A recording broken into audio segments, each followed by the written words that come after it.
Silakan. Baik, terima kasih Pak Encep. Ini kawan lama ketemu lagi, akhir-akhir ini ketemunya selalu dalam bentuk online. Ya. Terima kasih telah diperkenalkan mengenai diri saya. Yang terhormat Bapak Kepala Badan ya BPSDM kalau masih ada di ruangan ini. Kemudian rekan-rekan saya, tadi Pak Kalawi sudah memberikan paparannya, dan kemudian nanti setelah saya Pak Irwandi, ya, mitra kerja kami, ya. Lalu kemudian saya ingin sapa juga bapak-bapak, ibu-ibu, teman-teman dari Kementerian PUPR.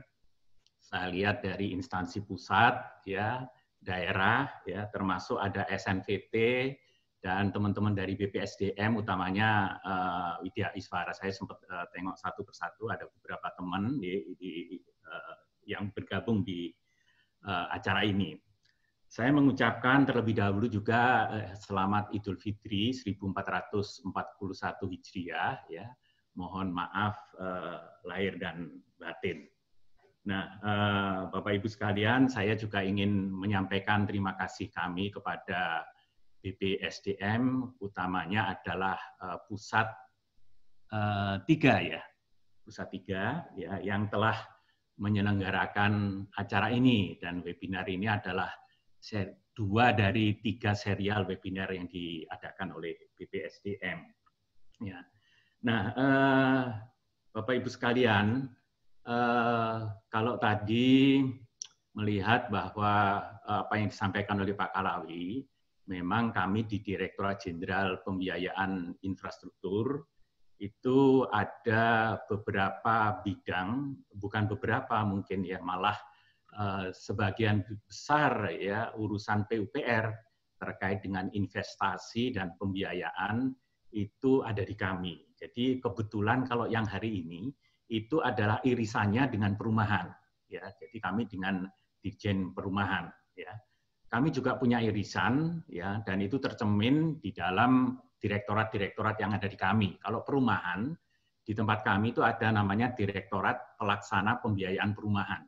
Ya.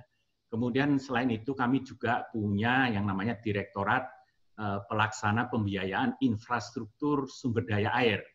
Nah, itu irisan kami dengan Ditjen Sumber Daya Air. Lalu kemudian juga kami punya irisan dengan Direktorat Jenderal Bina Marga, yaitu Direktorat Pelaksana Pembiayaan Infrastruktur Jalan dan Jembatan. Itu di tempat kami seperti itu namanya. Kemudian berikutnya adalah direktorat yang berurusan dengan permukiman atau mitra dari Ditjen Cipta Karya, namanya adalah Direktorat Pelaksana Pembiayaan Infrastruktur Permukiman. Ya. Jadi itulah irisan-irisan kami dengan direktorat jenderal lain, ya. Memang kami tadi disampaikan oleh Pak Kalawi, kami mengalami perluasan fungsi. Jadi teman-teman yang dulu berada di Direktorat Jenderal Pembiayaan Perumahan diperluas fungsinya sehingga berurusan juga dengan infrastruktur lain yang ada di PUPR. Ya. Jadi itu yang terkait dengan pengenalan kami. Izinkan Bapak Ibu sekalian, ya, kami share screen, ya.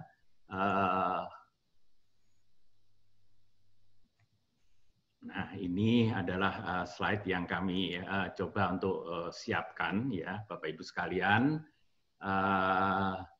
Ini adalah perkenalan yang tadi disampaikan oleh Bapak Encep, ya. Ini secara tertulis seperti ini, ya. Kemudian berikutnya outline-nya, Bapak Ibu sekalian. Ada 5 klaster utama nanti yang akan kami sampaikan, yaitu pertama adalah kronologis dan rantai pasok penyediaan dan pembiayaan perumahan, ya. Kemudian yang kedua kebijakan perumahan di Indonesia. Ini 1 dan 2 ini barangkali nanti agak sedikit overlap ya dengan yang disampaikan Pak Kalawi, tapi nanti saya akan nggak sampaikan yang sudah overlap. Ya. Kebijakan yang ketiga adalah kebijakan pembiayaan perumahan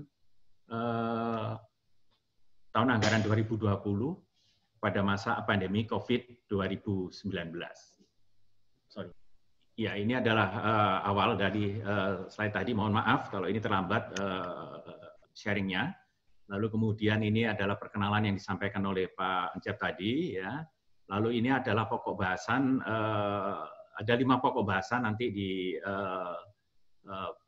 paparan saya. Yang ketiga langsung saja ya, kebijakan pembiayaan perumahan untuk tahun anggaran 2020 dan pada masa pandemi. Ya. Kita sama-sama tahu ya pandemi ini baru dideklar oleh pemerintah adalah kira-kira di awal Maret ya. Sejak itu terus kemudian kami dengan Kementerian Keuangan merumuskan kebijakan bagaimana supaya di dalam masa pandemi ini pembiayaan perumahan ya itu bukan malah menurun ya volumenya tetapi meningkat ya. Kemudian bagian keempat itu realisasi program dan bantuan pembiayaan perumahan dan yang kelima nanti adalah kriteria dan persyaratan bantuan pembiayaan perumahan. Saya juga sempat lihat di room ini sebagian besar dari peserta ini adalah teman-teman di 2 direktorat jenderal yaitu perumahan dan pembiayaan infrastruktur. Untuk mereka ini barangkali paparan ini adalah updating ya dan refreshing ya.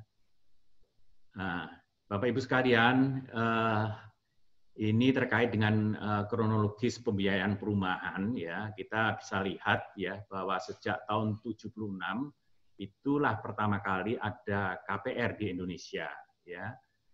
Khususnya adalah terkait dengan rumah sederhana ya, itu baru tahun 76. Jadi kalau melihat itu ya Bapak Ibu sekalian ya sampai dengan sekarang ini sekitar 40-45 tahun lah ya bahwa KPR ini sudah ada di Indonesia ya. Dan kemudian tadi juga mungkin sudah disampaikan ya pertama yang mengeksekusi KPR ini adalah BTN dan kemudian developer yang pertama kali bertindak sebagai betul-betul developer di Indonesia ini adalah Perumnas pada waktu itu ya. Ini adalah kronologisnya Bapak Ibu sekalian bisa lihat bagaimana sampai dengan posisi tahun 2017 ya. Saya lanjutkan, ini saya skip saja. Terus, nah ini Bapak Ibu sekalian, kalau kita ingin mengetahui bagaimana proses bisnis ya atau rantai pasok untuk perumahan, kita lihat ya sejak ini di urusan tanah ya, ini kalau untuk rumah-rumah subsidi ya Bapak Ibu sekalian, tanah ini disiapkan oleh pengembang ya, bukan oleh government. Oh ya, saya ingin juga menyampaikan perbedaan apa yang secara garis besar apa yang menjadi tugas pokok Direktorat Jenderal kami untuk urusan perumahan dengan Direktorat Jenderal Perumahan. Ya. Biasanya ini dibagi seperti ini. Jadi kalau untuk sisi supply itu policy-nya lebih banyak di Direktorat Jenderal Perumahan. Sementara kalau kami dari sisi demand.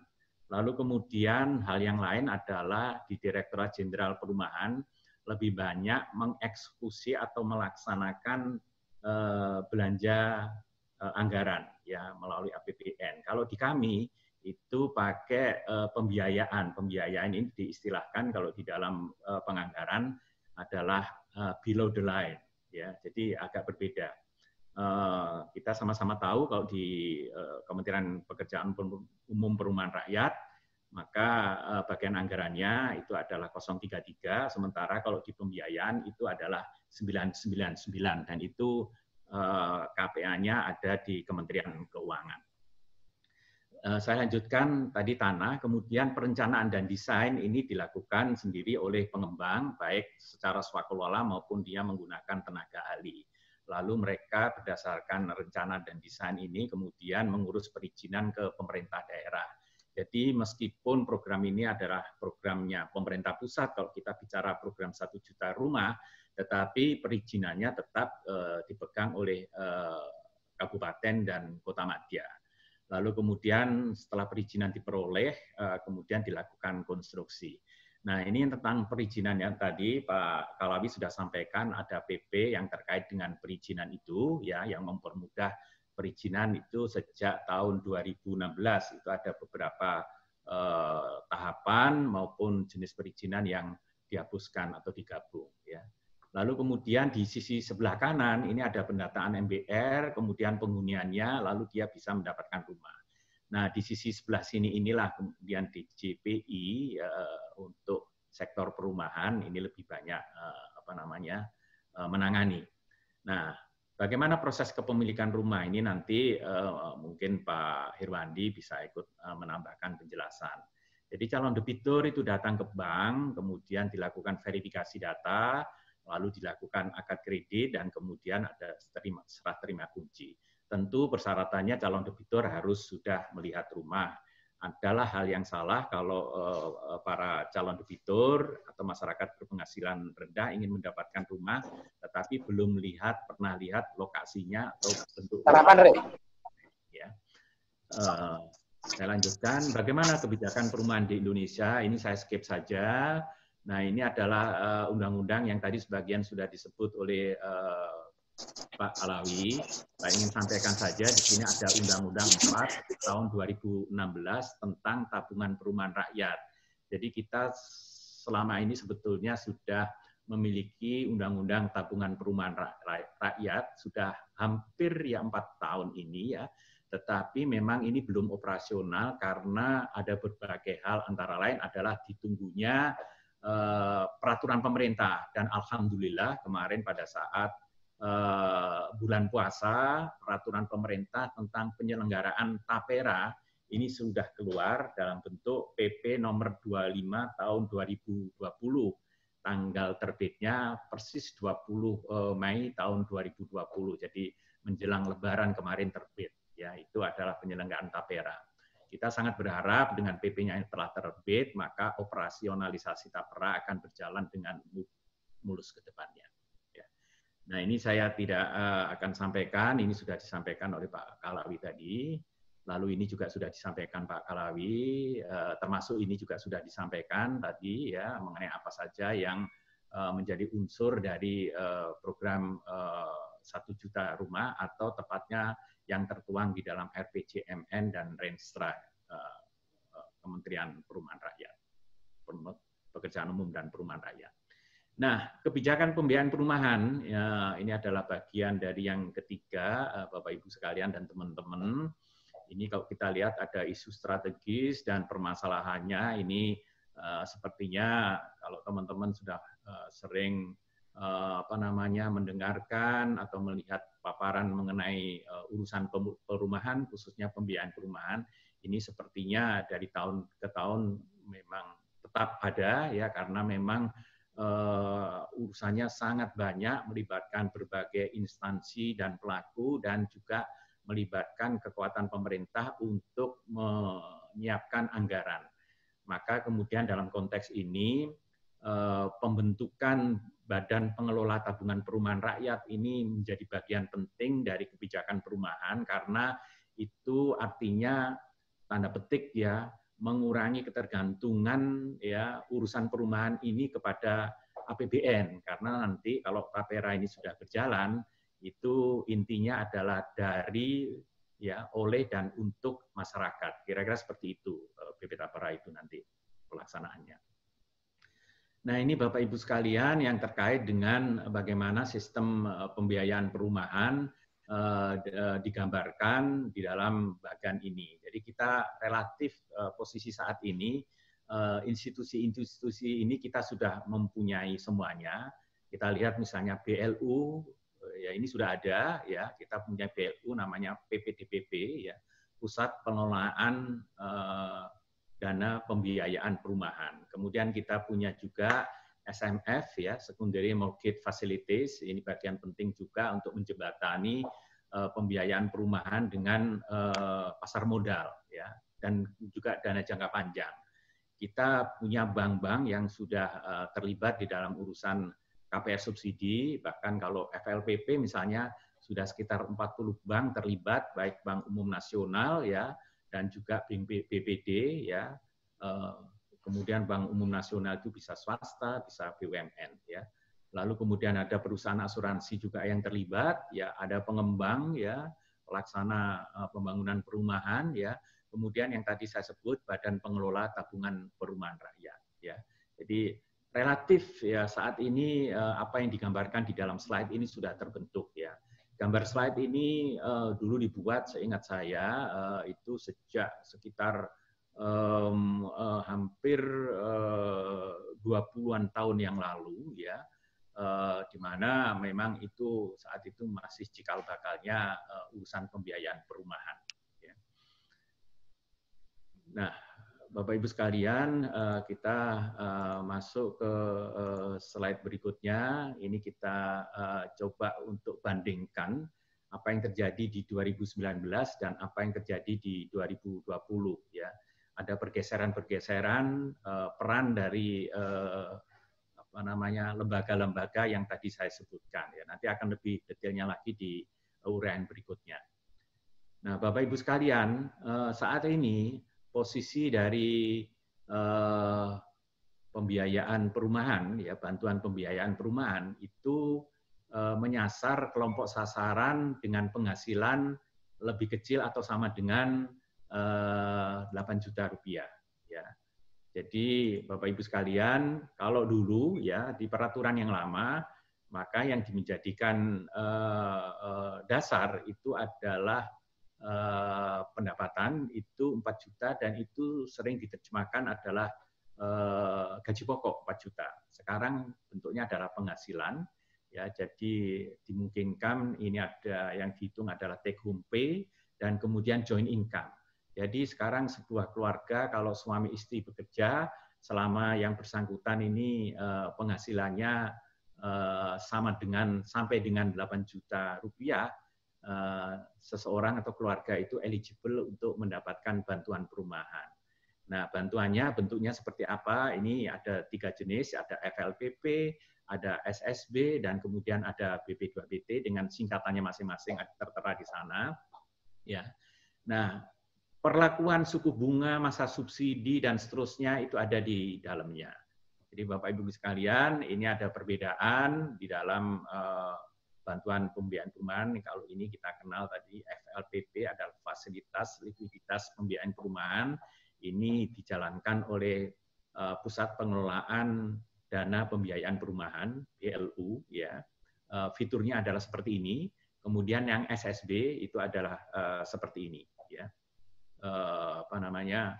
Kurang lebih sama ya, tetapi ada sedikit perbedaan karena biasanya peraturannya ini dikeluarkan per produk bantuan ya, tetapi pada saatnya nanti akan disamakan semua.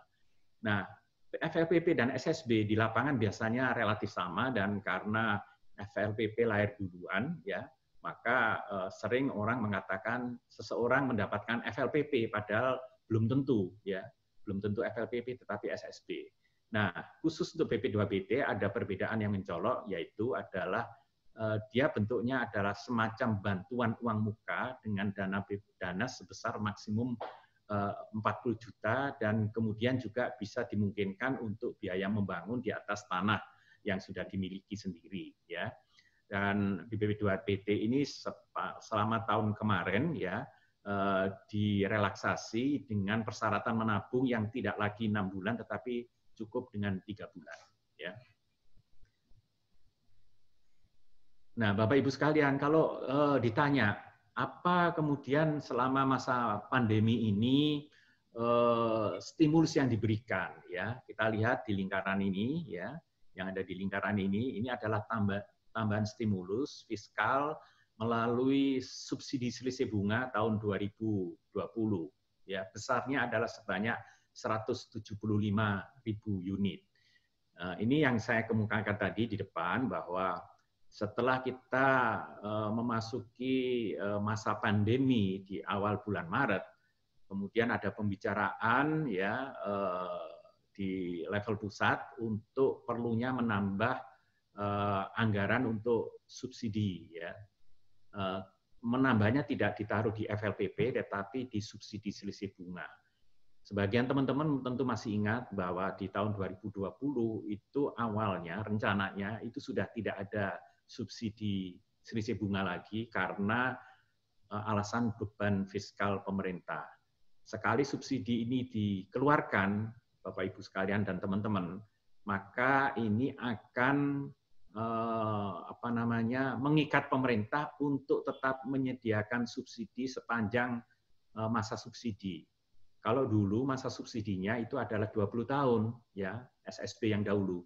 Tetapi untuk tahun 2020 ini masa subsidinya hanya untuk 10 tahun. Jadi Bapak Ibu sekalian, sekarang ya bila debitur melakukan akad kredit dengan bank ya untuk subsidi selisih bunga, maka meskipun ya KPR-nya itu 20 tahun, tetapi masa subsidinya hanya 10 tahun. Itu perbedaannya SSB yang dulu dengan SSB 2020 sebagai stimulus fiskal ini. Nah, pertanyaannya adalah di tahun ke-11 seperti apa? Di tahun ke-11 nanti para debitur ini akan membayar bunga sesuai dengan bunga pasar. Ya.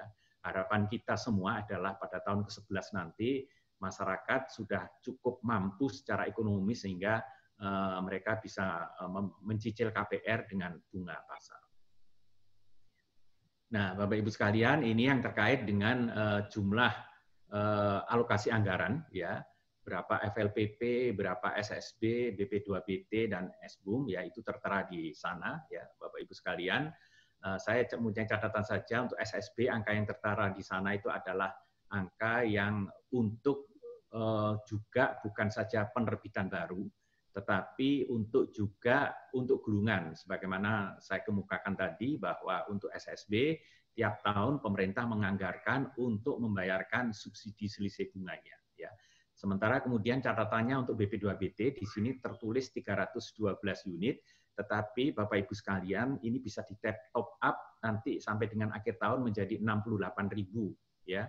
Dan itu sangat tergantung kepada respon pasar seperti apa. Ya, itu terkait dengan BP2BT. Nah, SBUM Bapak Ibu sekalian ini bisa diberikan baik kepada debitur penerima FLPP maupun penerima SSB, tidak untuk BP2BT. Ya, kira-kira seperti itu. Nah, ini anggarannya secara detail Bapak Ibu sekalian, penggunaan anggaran untuk yang stimulus fiskal itu seperti apa, kita bisa lihat di sana ya. Misalnya untuk subsidi ini besarnya adalah 175.000 unit dengan anggaran rupiah sebesar ini.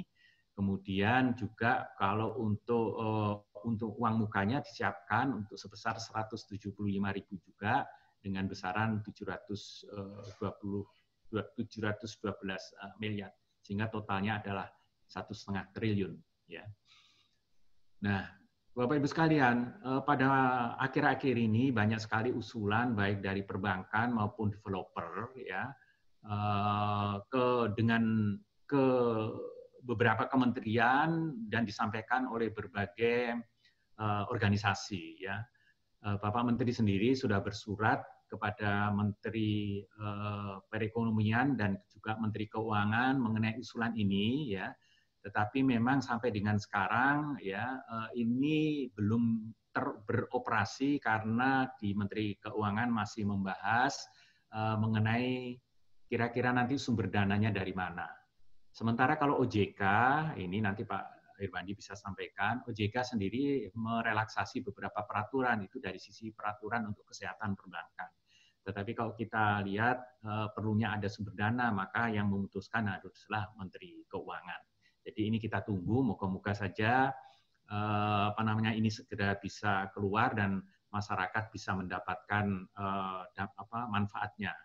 Intinya adalah ada dua hal. Yang pertama, kami mengusulkan, Bapak Menteri mengusulkan ya untuk pengembang dengan kategori UMKM untuk tetap terus membangun. Ya, kalau mereka kesulitan likuiditas, kesulitan menyelesaikan rumah untuk membayar tenaga kerja atau material, inginnya nanti ada tanda petik ya fasilitas dari pemerintah, itu yang kami usulkan. Kemudian yang kedua adalah untuk masyarakat berpenghasilan rendah yang saat ini menerima subsidi.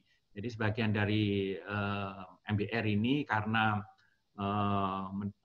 PHK atau dirumahkan, mereka kesulitan untuk mencicil rumah. Nah ini inginnya juga ada relaksasi dalam bentuk restrukturisasi. Kita tunggu saja nanti dalam beberapa waktu ini. Nah, bagaimana realisasi program bantuan pembiayaan perumahan? Ini adalah klaster terakhir dari slide kami. Ya. Nah, Bapak Ibu sekalian bisa dilihat sejak tahun 2015 sampai tahun 2019 target dan kinerja dari FLPP dan SSB itu bisa dilihat di sebelah sini ya Bapak Ibu sekalian. Yang sebelah kanan ini adalah SBUM ya. Kemudian yang ini adalah khusus mengenai BP2BT. BP2BT khusus di tahun 2019 bisa di disburse sebanyak 5.178 unit ya. Kemudian kalau FLPP dan SSB sejak tahun 2015 sampai 2019 ini sebanyak 953.000 unit. Nah, ini teman-teman bisa lihat bagaimana kontribusi dari pembiayaan perumahan terhadap program 1 juta rumah itu dari angka-angka ini ya. Bapak Ibu sekalian, ini adalah peta sebaran dari realisasi bantuan pembiayaan perumahan. Kita lihat ada 2 provinsi yang terbesar dan itu di sekitar DKI Jakarta, yaitu adalah Jawa Barat dan Banten. Ya, ini kalau teman-teman ada saudara, famili dan seterusnya menginginkan adanya KPR subsidi, maka rumah-rumahnya tentu saja kalau pekerjaannya di Jakarta mengambil daerah porsi Jawa Barat dan Banten yang berada di tentu saja di Jabodetabek. Itu yang saat ini tersedia rumah dengan harga subsidi ya. Nah, di 10 besar nasional ini kita lihat tidak saja di Jawa tetapi juga ada di Sumatera Utara ya. Kemudian ada Jawa Timur, ada Riau, Sumatera Selatan, Kalimantan Selatan, Sulawesi Selatan, Jawa Tengah dan Kalimantan. Ini bukan berarti bahwa KPR subsidi hanya hadir di 10 provinsi ini, tetapi hadir di 34 provinsi. Yang digambarkan di sini adalah 10 besar provinsi saja, dan ini kontribusinya adalah 71% realisasi nasional. Nah, ini adalah bank-bank yang menjadi mitra kami ya untuk menjalankan program bantuan pembiayaan perumahan. Kita lihat untuk FLPP ini ada 41 bank, kemudian SSB dan SBUM ya, jadi baik subsidi selisih bunga maupun bantuan uang muka ini ada 35 bank ya. Ini kita lihat sama-sama ada Bank Himbara ya, kemudian ada Bank Syariah Nasional, ada juga Bank Swasta Nasional ya, ada, terus kemudian BPD. Kita lihat hampir semuanya ada. Jadi mungkin juga hampir semua BPD juga terlibat meskipun jumlah realisasinya tidak begitu banyak.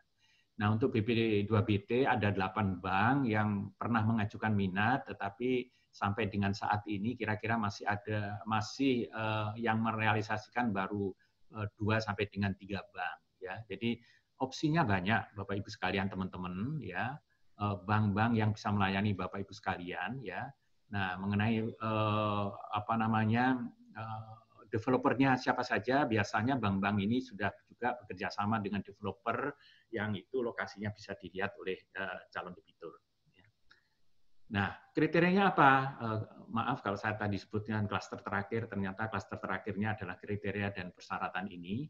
Ini Bapak Ibu sekalian ya, ini biasanya bagian yang penting ya, karena di sini disebutkan harga bagaimana. Kalau di Papua misalnya ini harganya di sini ditulis ya. Kemudian kalau Jawa dan Sumatera sebesar ini dan seterusnya.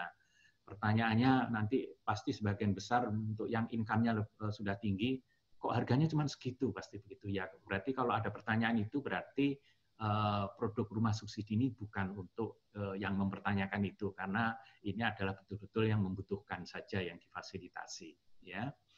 Lalu kemudian ini khusus untuk BP2BT ya, ini ada peraturan-peraturannya bisa dibaca ya. Kemudian tadi saya sampaikan tabungan minimum adalah 3 juta ya. Kemudian ini adalah kelompok sasarannya ya. Bisa tidak kawin, pasangan suami istri ya, dan seterusnya. Ya. Kemudian ininya bisa lajang, duda janda, suami istri, pekerja formal, pekerja informal. Itu di BP2BT ya. Nah, Bapak Ibu sekalian, ini adalah batasan harga yang secara mudah bisa dilihat ya, yang mencoba untuk mengkombinasikan antara harga jual yang ada di FLPP, di SSB maupun BP2BT. kita lihat bahwa yang harga kalau nominal tertinggi ada di Papua dan Papua Barat, ya. Kemudian yang terendah adalah berada di Jawa dan kemudian di Sumatera, ya, Sumatera yang main island-nya, yaitu relatif rendah, ya. Pak Dirjen, barangkali waktunya Pak, 2 menit lagi Pak. Sudah saya tutup dengan terima kasih Pak, pas persis banget ini Pak. Terima kasih Pak Encep, Bapak Ibu sekalian, teman-teman, ya. Saya sudah bisa sampaikan materi yang saya siapkan semuanya. Moga-moga ini bisa membantu pemahaman kita mengenai pembiayaan perumahan secara umum. Saya kembalikan kepada Pak Encep. Terima kasih. Wassalamualaikum warahmatullahi wabarakatuh.